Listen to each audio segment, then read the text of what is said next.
कमी है, कहीं काम मिल ही नहीं पा रहा है। ऐसे बैठने से क्या होगा? पिताजी की भी तबीयत ठीक नहीं रह पाती है। तुम्हें तो पता ही है मेरे घर के हालात कैसे हैं। इसीलिए शहर जाकर कोई अच्छी सी नौकरी करने का सोच रहा हूं। तुम बिल्कुल सही कह रहे हो। आजकल गांव में काम ना मिलने की बहुत बड़ी समस्या है। और हाँ, मुझे भी शहर में थोड़ा काम है। चलो दोनों साथ में चलते हैं। दोनों मिलकर शहर की ओर निकल जाते हैं। दोनों जंगल के रास्ते जा रहे होते हैं।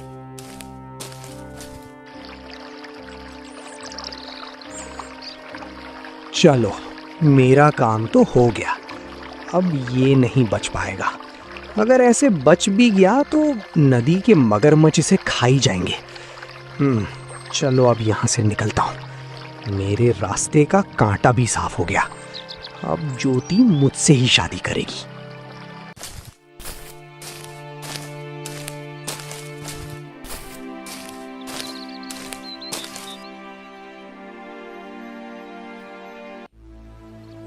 एक बहुत बड़ी खुशखबरी लाया हूं। जैसा आपने कहा था मैंने वैसा ही किया है।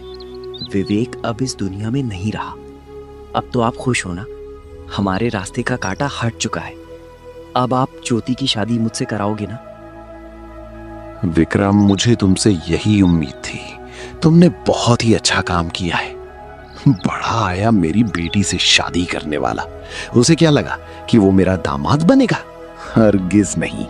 उसकी क्या हैसियत है मेरे सामने खड़े रहने की और मेरी बेटी से शादी करने की? मैंने तो उसी दिन ठान लिया था कि मैं उसे जिंदा नहीं छोड़ूंगा। पर मैं अपनी बेटी की नजरों में बुरा नहीं बनना चाहता था। इसीलिए मैं उसकी शादी विवेक से करवाने को राजी हो गया। हम गरीब लोगों के घर का पानी तक नहीं पीते, शादी तो बहुत दूर की बात है। विवेक को इस बात की सजा मिली है। इन सब में उसके बाप का भी हाथ है। इन दोनों बाप बेटे ने मिलकर मेरी बेटी को फंसा लिया है। इस बात की सजा तो उस बूढ़े को भी मिलनी चाहिए।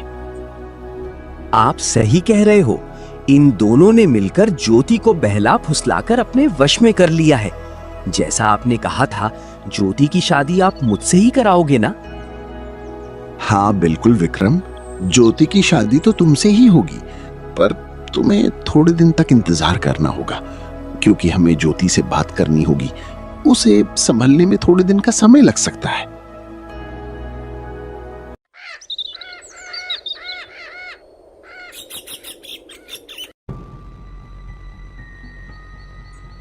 काका, काका, काका, बहुत बुरी खबर है। क्या बात है? तुम इतने घबराए हुए क्यों हो?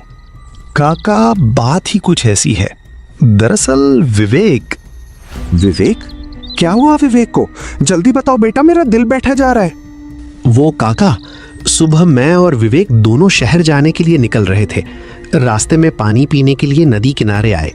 उसी समय विवेक का पैर फिसला और वो नदी में जा गिरा। पर मैंने उसको बचाने की कोशिश की। पानी बहुत गहरा था।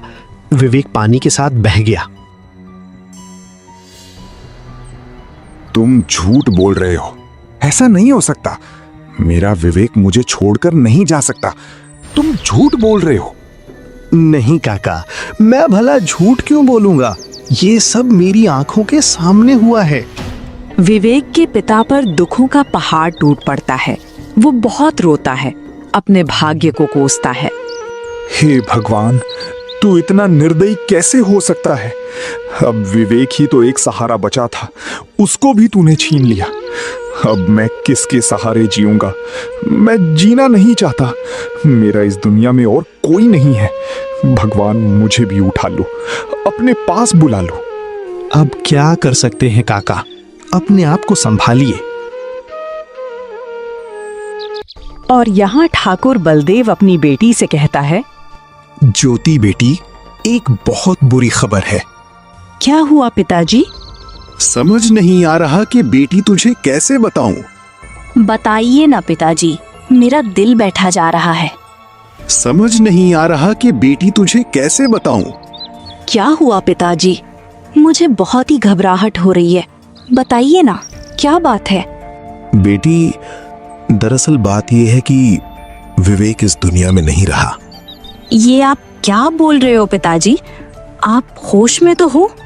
हाँ बेटी, विवेक कल सुबह शहर जाने के लिए निकला कि तभी फिर ठाकुर बलदेव ज्योति को सारी बात बता देता है। ज्योति को बहुत बड़ा सदमा लगता है, वो रोने लगती है। अपने आप को संभालो बेटी, पता नहीं ईश्वर क्या चाहता है। मेरी बेटी की खुशियों को न जाने किसकी नजर लग गई है। मैंने पता नहीं तुम्हारी और विवेक की शादी के लिए क्या क्या सोच लिया था, सब खत्म हो गया। बेटी, मुझे इस बात का पता चला तो मेरे पैरों तले जमीन खिसक गई। मैं जानता हूं बेटी तुम्हें कैसा लग रहा है। अपने आप को संभालो बेटी। कुछ दिन ऐसे ही गुजर रहे थे। एक दिन ज्योति विवेक के पिता से मिलने उसके घर जाती है। इसी बात का पता चलते ही ठाकुर बलदेव भी ज्योति के पीछे चला जाता है। पिताजी, आप चिंता मत कीजिए, मैं हूं ना, मैं भी आपके बेटे की तरह हूं। आप बिल्कुल भी चिंता मत कीजिए, मैं आपका ख्याल रखा करूंगी। उन दोनों की बात बाहर खड़ा ठाकुर बलदेव सुन लेता है और अपने घर जाकर सोचता है, मेरी बेटी पागल हो गई है। मुझे इस बुढ़े का कुछ करना होगा। ऐसे लोगों के मुंह नहीं लगा कर दे। उसे समझाने का कोई फायदा नहीं है, पर मैं क्या करूं? अरे हाँ, कुछ दिनों के लिए बेटी को उसके चाचा के घर भेज देता हूं, तब तक मैं इसका कुछ देखता हूं। अगले दिन सुबह ठाकुर बलदेव विवेक के घर जाता है। ओ बुढ़े, बाहर निकल।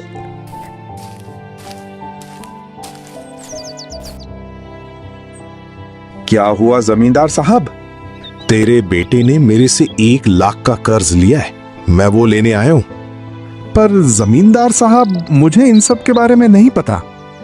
हे भगवान, बुढ़े, जब तू बीमार था तब तेरे बेटे ने पैसे लिए थे। अब तेरे पास पैसे नहीं है तो ये घर खाली कर और यहाँ से कहीं दूर चला जा। विवेक का पिता बहुत दुखी होकर घर से निकलकर दूर जंगल में जाकर रहने लगता है। विवेक के पिता पर दुखों का पहाड़ टूट पड़ता है। हे भगवान, ये मेरे साथ क्या हो रहा है? पहले तो तुमने मेरे बेटे को मुझसे अलग किया, अब मुझे अपने ही घर से निकाल दिया। विवेक के पिता बहुत दुखी हो जाते हैं। कुछ दिन ऐसे ही गुजर जाते हैं। ज्योति अपने चाचा के घर से वापस आ जाती है। पिताजी, विवेक के पिता कहाँ गए? मैं उनसे मिलना चाहती हूँ। हाँ बेटी, तुम्हारे यहाँ से जाने के बाद विवेक के पिता ये घर छोड़कर चले गए। अब वो यहाँ रहकर करते भी क्या? अब ना तो उनका बेटा बचा है और ना ही उनकी पत्नी, इसलिए वो अब ये गांव छोड़कर चले गए। अब पता नहीं वो वापस आएंगे या नहीं।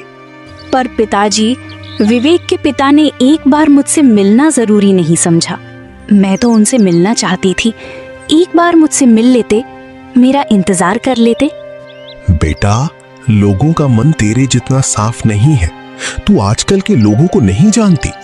विवेक के पिता को लगा होगा अब मेरा बेटा इस दुनिया में नहीं है, तो अब हमसे वो रिश्ता क्यों रखेंगे? तू नहीं जानती बेटा, आजकल के लोग एहसान फरामोश होते हैं। तूने उनका इतना ख्याल रखा, पर बदले में तुझे क्या मिला? ज्योति को ये सुनकर बहुत बड़ा धक्का लगता है।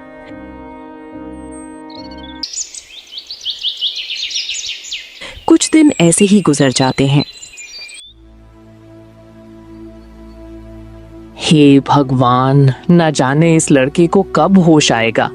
आज कितने दिन हो गए इसे, अभी तक होश नहीं आया। पता नहीं इसके घर वाले कौन हैं, ये कहाँ का रहने वाला है। मुझे इसके बारे में कुछ नहीं पता। इसके घर वाले परेशान हो रहे होंगे। थोड़ी देर बाद विवेक को होश आ जाता है।